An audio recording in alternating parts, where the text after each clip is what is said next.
그래 언니, 나도 용주한테 이 가방 링크 보내서 사달라 했더니 이놈이 누나 말은 참 잘 들어. 그치?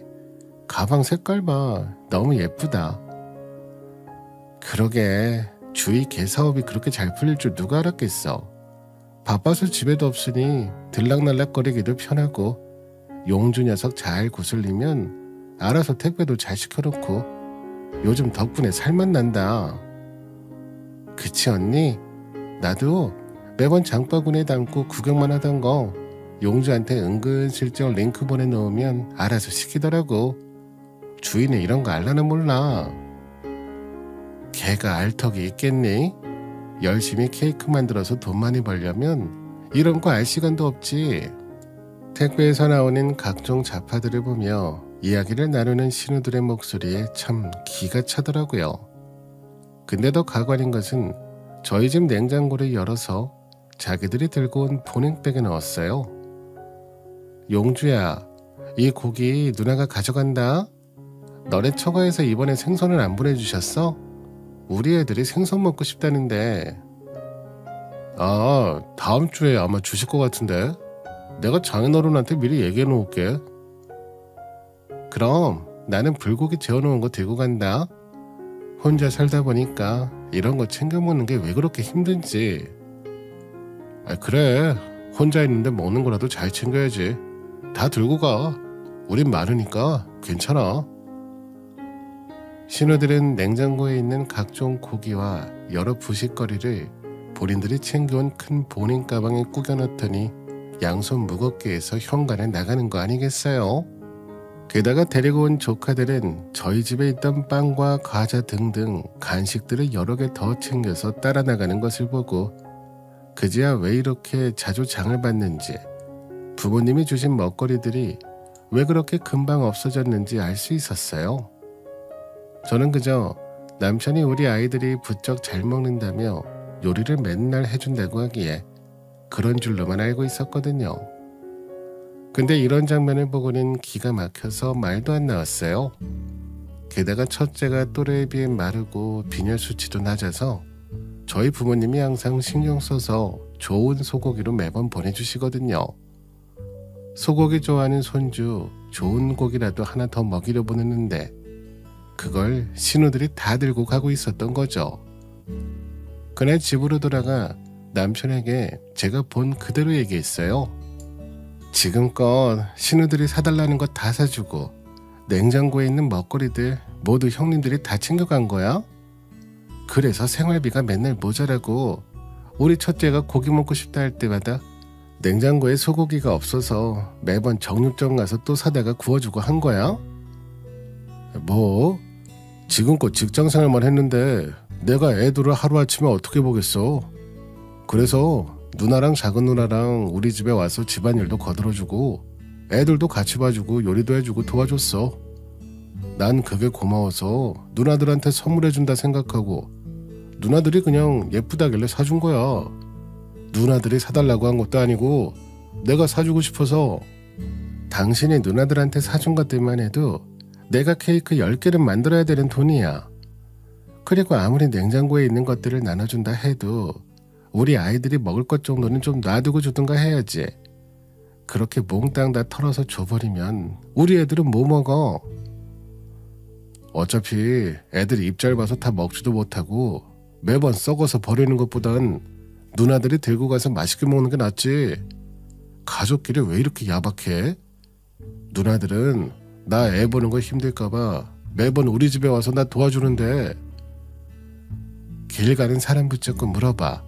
내가 야박한지 당신 누나들이 너무한지 다들 당신 누나들 보고 정도껏 하라고 할걸? 그래, 내가 누나들 선물해준 건 잘못이라 치자. 그래도 먹는 걸로는 최소한 쪼잔하게 굴지 말자. 먹는 것 가지고 왜 그러냐? 우리 애들 먹을 것까지 당신이 다 주니까 그렇지. 우리 아빠가 우리 애들 준다고 비싸고 질 좋은 것만 사서 보내주시는데 일반 고기랑 차원이 다르다고 하면서 애 먹이라고 보내주시는 걸 왜 매번 형님이 다 들고 가고 우리 애들은 다른 걸 먹어야 돼? 저는 그 자리에서 친정아버지께 전화를 걸었어요. 전화를 받은 친정아버지에게 남편 앞에서 대놓고 이야기를 했어요. 아빠, 앞으로 우리 집에 먹을 거 안 보내줘도 되니까 지금부터 그만 보내줘. 어차피 나랑 우리 애들 입에는 안 들어가고 모두 형님들이 들고 가거든. 나도 오늘 이거 처음 알았어. 그럼 아빠가 좀 더 많이 보낼까? 네 신우들도 힘들게 사는 것 같은데 내가 더 넉넉하게 보낼 테니까 네 신우들도 나눠주고 그래. 아니, 그냥 내가 보내지 말라면 보내지 마. 아빠도 땅 파서 보내는 거 아니고 나랑 우리 애들 입에 들어가라고 돈 써서 보내는 거잖아. 앞으로 일절 보내지 마세요. 저는 남편 앞에서 친정아버지에게 먹거리 보내지 말라고 당당히 이야기하고 끊었어요. 야, 너 정말 너무한다. 우리 누나들이랑 나눠 먹은 게 그렇게 아깝고 싫어? 더군다나 우리 부모님이 보낸 건 더 나눠 먹기 싫어. 난 그렇게 염치 모르고 무례한 사람들이랑은 우리 부모님이 주신 그 어떤 것도 나눠 먹기 싫으니까 더 이상 나한테 그런 눈빛과 말투로 이야기하지 마. 그래, 됐어. 돈 좀 번다고 벌써부터 생색내고 유세 떠는 거야? 가만 보면 세상에 너 혼자 돈 버는 줄 알겠다. 당신도 그랬잖아. 세상에 혼자 돈 버는 사람인 것처럼 나한테 돈 버는 생색에 대한 유세란 유세는 다 떨었어. 게다가 난 당신에 비해 이건 생색낸 것도 아니야. 싸늘한 눈빛을 남편에게 보내고 저는 아이들 방에 들어가 잠들었어요. 솔직히 정말 피곤해서 남편한테 화낼 힘도 없었거든요. 저는 그걸 신경 쓸 겨를도 없이 잠들었던 것 같아요. 다시 한 번만 이런 일이 되풀이된다면 저도 가만히 있지 않을 생각이었어요. 그리고 한동안은 신우들도 집에 안 오고 잠잠한 일상을 보냈어요. 사건은 항상 잠잠할 때쯤 일어나기 마련이더라고요. 마치 태풍의 눈처럼 폭풍전야 같은 느낌이랄까요. 사건이 일어나기 전날 여느 때처럼 너무 바쁘게 일을 한 나머지 쓰러지듯 잠을 잤고 눈 감았다 떠보니 벌써 아침이더라고요. 오늘은 가게를 오픈하며 최초로 쉬는 날이었어요. 그동안 직원들도 셋이나 생겨서 저도 이제 일주일에 하루는 쉬어가야겠다 생각했었죠. 남편과 싸우고 난 다음 날부터 저희는 각방을 쓰기 시작했어요. 저는 아이들과 같이 잤고 남편은 안방에서 잠을 잤어요. 아니면 저에게 말도 안 하고 혼자 밤에 외출해서 늦게 들어오기로 했으니까요. 저는 남편이 그럴수록 더 신경 안 쓰고 제 할 일만 했고요. 이번에도 어김없이 밤에 외출을 하더니 들어오지도 않기에 신경도 안 쓰고 아이들과 같이 잠이 들었어요. 이른 아침에 물을 마시러 거실에 나갔을 때도 남편은 안 들어왔더라고요. 전날 너무 피곤한 나머지 다시 아이들 방에 들어가서 아이들과 같이 늦잠을 자고 있는데 비밀번호 치는 소리가 들리기에 눈을 떴어요.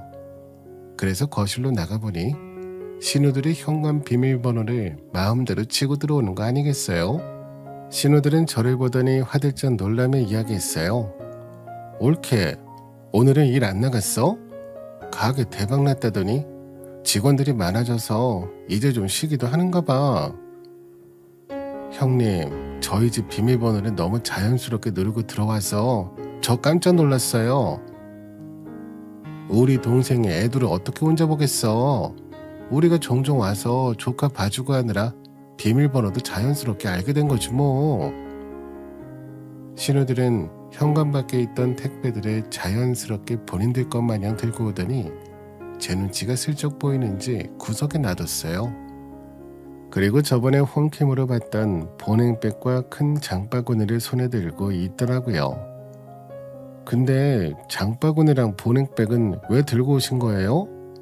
오늘은 제가 집에 있으니 형님들은 집에 가보셔도 돼요. 옳게, 아무리 그래도 신우들이 집에 왔으면 대접을 해야 될 거 아니야? 그냥 가보라니. 밥은 드셨냐? 안 드셨으면 차려드릴 테니 드시고 가셔라. 이런 말이 어려워? 네, 어려워요. 함부로 비밀번호 치고 막 들어오시는 형님들도 이해하기 어렵고요. 도대체 보냉백이랑 그 큰 장바구니는 어디다 쓰려고 들고 오신 건지도 궁금하네요. 그래, 올케가 있으니 대놓고 이야기할게.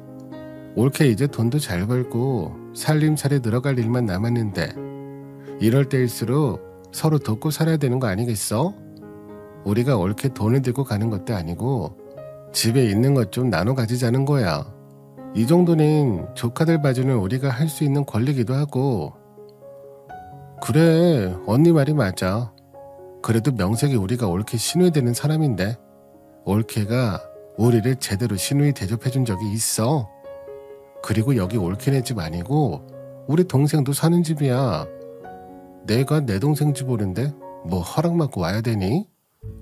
여기 있는 살림살이들이 다 올케 거라고 착각하지 마. 내 동생 지분도 있는 거야. 그래, 우리 동생이 일은 그만뒀어도 퇴직금도 받았을 거고 육아하는 게 얼마나 큰일인데 올케 혼자 돈 벌었다고 그게 다 올케 거라고 생각하는 건 아니지? 우리는 엄연히 내 동생 지분이 있는 살림살이를 나눠 가지는 거야.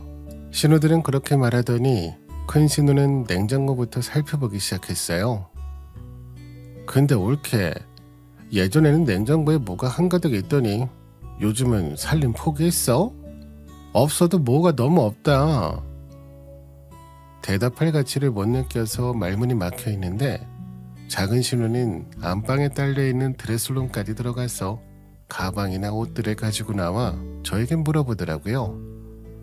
올케, 이거 입고 다녀? 올케가 입고 다니는 걸 내가 못 본 것 같은데 내가 들고 간다. 제게 허락을 받는 건지 통보를 하는 건지 혼자 북치고 장구치고 다 하면서 화장실부터 안방까지 눈을 부릅뜨고 둘러봤어요. 방 안에 있는 충전기 선까지 모조리 챙겨가려고 장바구니에 넣는 신우들을 보며 기가 차다 못해 그 모습들이 징그럽기까지 했습니다. 심지어 큰 신우와 작은 신우는 냉장고에 있던 소고기 한 덩이를 서로 가져가려고 다투더라고요. 야, 고기는 네 조카들한테 좀 양보 좀 해. 우리 애들 고기 좋아하는 거 알잖아. 너는 대신에 만두 들고 가. 너 만두 좋아하잖아. 언니만 매번 소고기 들고 가고 나는 맨날 만두 같은 것만 들고 가잖아. 서로 공평하게 나눠야지. 나도 고기 먹을 줄 알거든. 야, 너는 혼자 살면서 먹으면 얼마나 먹는다고 이걸 욕심내냐? 나는 애가 셋이야. 애 셋 먹이려면 이걸로도 모자라. 그니까 언니, 누가 그렇게 줄줄이 나오래? 형부 공무원 알고 꼴랑 얼마나 된다고 애를 셋이나 낳았어. 급기야 신우들은 냉장고에 있는 식재료의 주인이 뻔히 앞에 있는데도 남의 것을 보는 것들 마냥 서로 하겠다고 싸우고 있었어요. 고기를 좋아하는 첫째가 요즘 입맛이 없어 하기에 소고기를 구워주려고 한동이 사놓았던 건데 기어이 그것마저 들고 가려고 서로 싸우는 모습을 보니 그나마 붙어있던 정마저 다 떨어졌고 그 모습을 두 번 다시는 보고 싶지 않았어요. 매번 저희 집에 뭐가 없어지길래 좀도둑이 들었나 했더니 형님들이 범인이셨네요. 등장 밑이 어둡다는 게 이럴 때 쓰이는 게 맞나요? 뭐? 좀도둑? 너 우리더러 좀도둑이라고 했어? 너 정신이 나가버린 거야? 정신 차려. 나 네 신우야. 네, 저 정신은 언제나 멀쩡했어요. 남의 집 냉장고 음식 가지고 둘이서 하겠다고 싸우는 형님들이야말로 제발 정신 좀 차리세요. 어디 가서 이런 짓 하면 경찰서에 잡혀가요. 제 말이 끝나기가 무섭게 누군가 제 머리를 획 휘어잡았어요. 그 바람에 저는 머리채를 잡힌 채 옴짝달싹도 못한 채로 큰 신우에게 이리저리 끌려다녔고 작은 신우도 덩달아 같이 제 머리채를 잡더니 소란스러운 소리에 집에 있던 아이들이 그 광경을 보고 너무 놀라서 울었지만 분노에 찬 신우들은 아랑곳하지 않았어요. 뭐? 굳이라고 징그러워? 네가 말이면 단주 안 와본데 너 사람 잘못 봤어. 내가 너 가만 안 둬? 참교육을 시켜줘야 신우이 무서운 줄 알지? 그 순간에도 이 광경을 보고 놀라오는 아이들이 걱정되어 아이들에게 방에 들어가라고 일러두고 계속 시누이들에게 일방적으로 당하고 있었어요. 이 과정에서 시누이들 손톱에 목도 긁히고 얼굴도 긁혀 만신창이가 되어가고 있었습니다. 그렇게 한 20분 정도를 잡혀 있었던 것 같은데 그때 경찰 사이렌 소리와 함께 누군가 비밀번호를 치고 들어오는 소리가 들렸어요. 야, 이 잡놈들아, 당장 우리 딸한테서 떨어져. 남편이 일 그만두기 전에 친정 부모님께서 저희 아이들을 봐주신다고 한 번씩 집에 오셔서 비밀번호를 알고 계셨지만 함부로 들어온 적은 없었거든요. 근데 오늘은 어찌된 일인지 친정아버지와 어머니께서 같이 저희 집에 찾아오셨어요. 친정아버지는 시누이들에게 머리채를 잡혀있는 저를 보고 한 걸음에 달려와 저와 시누이를 떨어뜨려 놨습니다. 어디 감히 내 귀한 딸 몸에 손을 대? 너희 둘 다 콩밥 먹을 줄 알아? 친정아버지는 저를 살펴보며 괜찮냐고 계속 물으셨고 뒤따라 경찰과 같이 온 저희 친정어머니도 제 모습을 보더니 화들짝 놀라시며 어쩔 줄 몰라 하셨어요. 그리고 방에 들어가 벌벌 떨고 있던 저희 아이들을 안아주시며 달래주셨어요. 뒤따라 들어온 경찰분들을 보고 시누이들은 깜짝 놀라며 그제야 사태 파악을 하더라고요. 세상에, 애들도 있는데 둘이서 한 사람을 이렇게 만들어놔? 당신들 합의 같은 건 꿈도 꾸지 마. 친정엄마는 아이들을 달래면서 시누이들을 노려보셨고 그 난리가 난 와중에 그제야 남편이 기어들어오더라고요. 경찰들이 집안에 들어와 있고 장인어른 장모님도 다 같이 와 있는 상황을 보며 남편은 도대체 이게 무슨 상황인지 어안이 벙벙해 보였습니다. 이서방, 자네가 말해보게. 저 인간들이 왜 내 딸 머리채를 잡고 사람을 이 지경으로 만들어놨는지 자네가 설명해봐. 자네는 사태가 이 지경이 될 때까지 도대체 밖에서 뭘 하다 왔는가? 친정아버지의 호통에 남편은 끝까지 한마디도 못하고 바보처럼 꿀먹은 벙어리가 되어 가만히 있었고 신우들은 그대로 경찰차에 실려 경찰서로 향했어요. 저는 그날 병원에 가서 진단서를 떼고 그 진단서 가지고 즉시 이혼 소송을 시작했죠. 거실에 홈캡을 설치해둔 것이 신의 한 수가 되어 동영상을 제출할 수 있었습니다. 병원에서는 전치 3주가 나왔고 형사과에서 검찰청으로 넘어가는 데만 3개월 정도 걸린다 하더라고요. 고소장을 받은 신우들은 그제야 저를 찾아와 무릎을 꿇고 싹싹 빌었어요. 물론 남편도 같이 찾아와 빌었습니다. 용주가 너 길을 제대로 꺾어놔야 된다고 너 쉴 때 무작정 집에 찾아가서 당당하게 챙기라고 하더라. 그래서 우린 용주 말 듣고 한 건데 올케가 우리를 좀도둑 취급하고 징그럽다고 하니까 너무 화가 나서 그만. 올케 정말 미안해. 우리가 정신이 나갔었나 봐. 그래, 이제 다시 올케 집에 찾아가서 뭐 들고 가는 일 따위는 안 할게. 제발 한 번만 용서해주라. 작은 신우는 엉엉 울면서 제게 비는데 정작 남편은 아무 말도 없더라고요. 당신은 할 말 없어? 내가 당신한테 이혼 소송 걸 건 알지? 이렇게 빌어도 소용없어. 나는 정신적 손해배상까지 민사소송 걸어서 다 받아낼 거거든. 미안해. 나는 누나들이 너 기 꺾으려면 누나들 하라는 대로 놔두라고 해서 누나들 말만 믿었는데 누나들이랑 인연 끊으라면 끊을게. 그러니까 나는 제발 한 번만 용서해주라. 뭐? 당신이 제일 나빠. 중간에서 중간 역할도 못하고 앞으로 당신들이 하는 모든 변명들 모두 통하지 않으니 이젠 나 말고 변호사 통해서 얘기해. 저는 저 사람들의 어떠한 말들도 모두 무시하고 오로지 변호사를 통해서만 뜻을 전달하고 소통했어요. 형사사건 결과 구약식 정도로 벌금형으로 끝나버렸어요. 그래서 저는 그것을 근거로 병원 영수증 모두 첨부해서 정신적 손해배상을 포함한 민사소송까지 이혼소송과 같이 진행했습니다. 저희 아이들도 그날 충격이 컸는지 지금은 심리상담 치료를 계속하고 있는 중이에요. 민사소송 판결 결과 손해배상 금액이 생각보다 많이 책정되어 변호사 수임료까지 신우들이 모두 해결해야 됐어요.